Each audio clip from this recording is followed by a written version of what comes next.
looking at the numbers, it looks like that Amtrak relies on the credit card of the American taxpayers in order to stay in business. And that seems like increasingly an unviable path. The Amtrak board awarded millions of dollars in performance bonuses to yourselves and others in fiscal year 2021.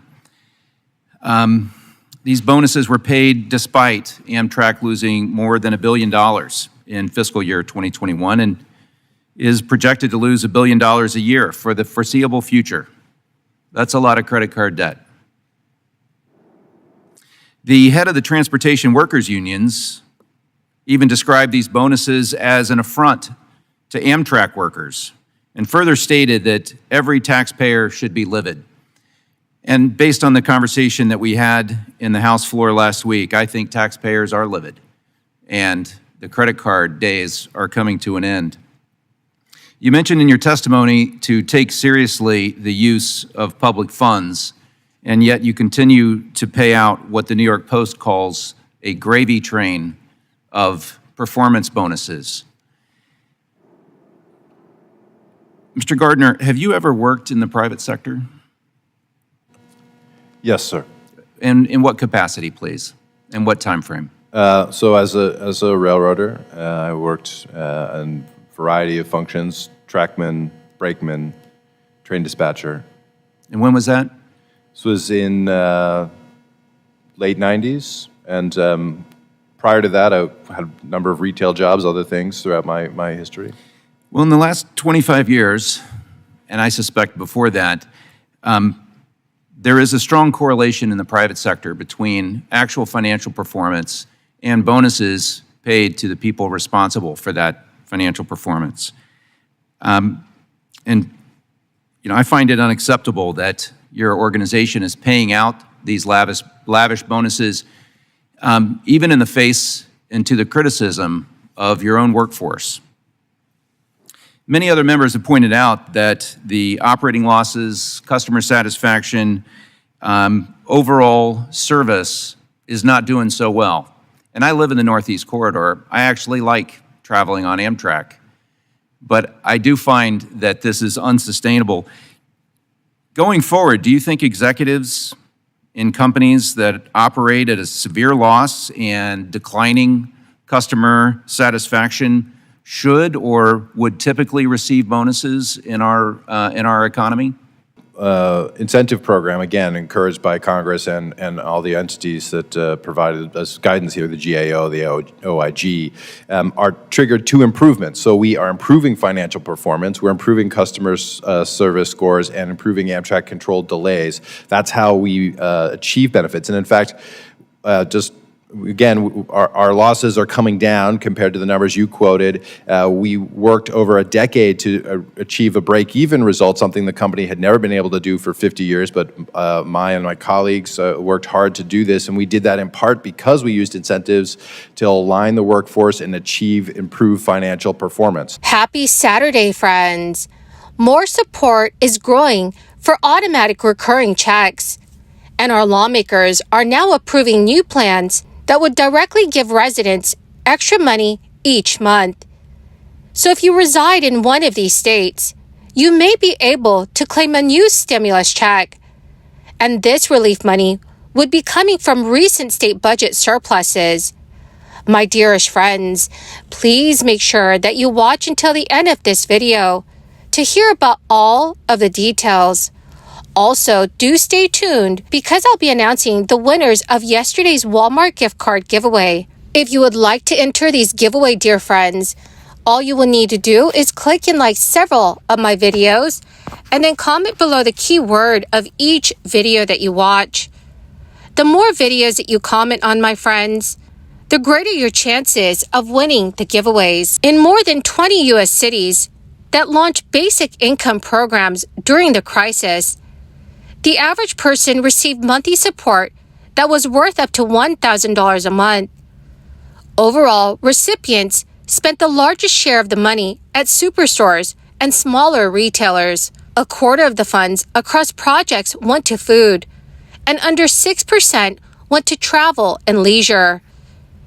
This newly released data provides an early look at the reach and impact of city pilot programs designed to test the power of no-strings-attached cash.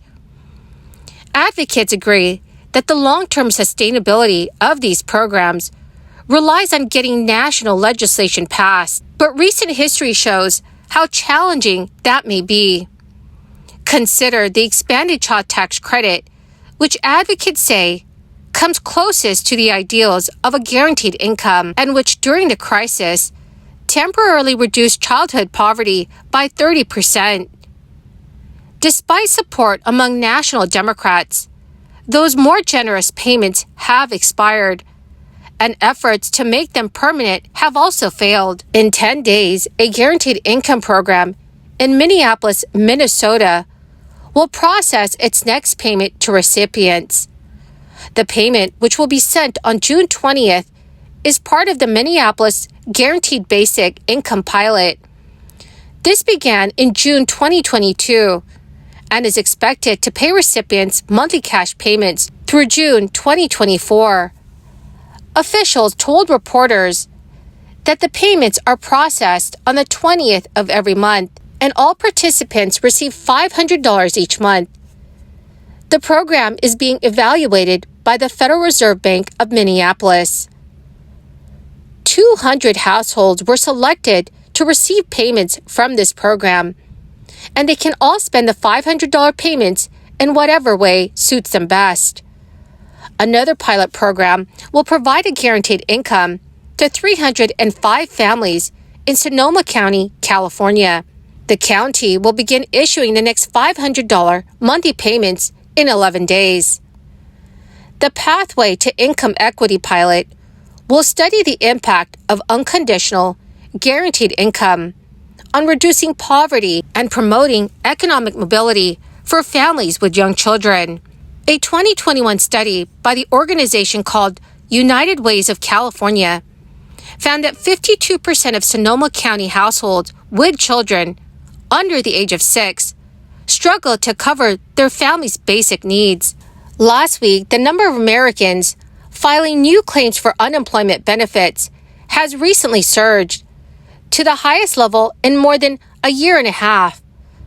The largest increase in applications in nearly 2 years was reported by the Labor Department, and it was driven by rises in Ohio, Minnesota, and California. But after rampant fraud in Massachusetts briefly boosted claims to a new high in May, economists have cautioned against reading too much into the latest rise. A senior economic advisor told reporters the jump in claims could be a sign of a pickoff in layoffs, but given the volatility of claims from week to week, it is too soon to reach that conclusion. The narrowness of the increase in claims by state is a further factor suggesting we should wait for additional confirmation before concluding layoffs have picked up. Initial claims for state unemployment benefits jumped by 28,000 for the week ending June 3rd. That is the highest level since October 2021. Applications in Ohio have risen in recent weeks, attributed to layoffs in the manufacturing, automobile, transportation, and warehousing industries. Auto manufacturers usually close plants during the summer for retooling. The Federal Reserve is expected to keep its policy rate unchanged next Wednesday, for the first time since March 2022, when it embarked in its fastest interest rate hiking campaign since the 1980s. The U.S. Central Bank has raised its policy rate by 500 basis points since then. Job growth is being driven by the services sector, including the leisure and hospitality category, which is still catching up after businesses struggled to find workers over the last 2 years. Industries like healthcare and education have also experienced accelerated retirements during the crisis. Overall, employers appear reluctant to let go of workers after great difficulties finding labor during the crisis. Well, my marvelous and magnificent friends, That is the end of my daily stimulus update video for this evening. My dearest friends, thank you very, very much for being here and for being part of this community. To say thank you and to show my appreciation, I will be announcing more winners every Friday for the Walmart gift card giveaway. If you would like to enter the weekly giveaway, friends, all you will need to do is click and like several of my videos and then comment below the keyword of each video that you watch. The more videos that you comment on, my friends, the greater your chances of winning the giveaways. The two winners of yesterday's Walmart gift card giveaway is Teresa B. Bush and Tammy Asher. Congratulations, my dearest friends. To claim your gift cards, please check your notifications page and send me a message. Or you can also message me on my Facebook page. Thank you, friends, and have a wonderful and very blessed weekend.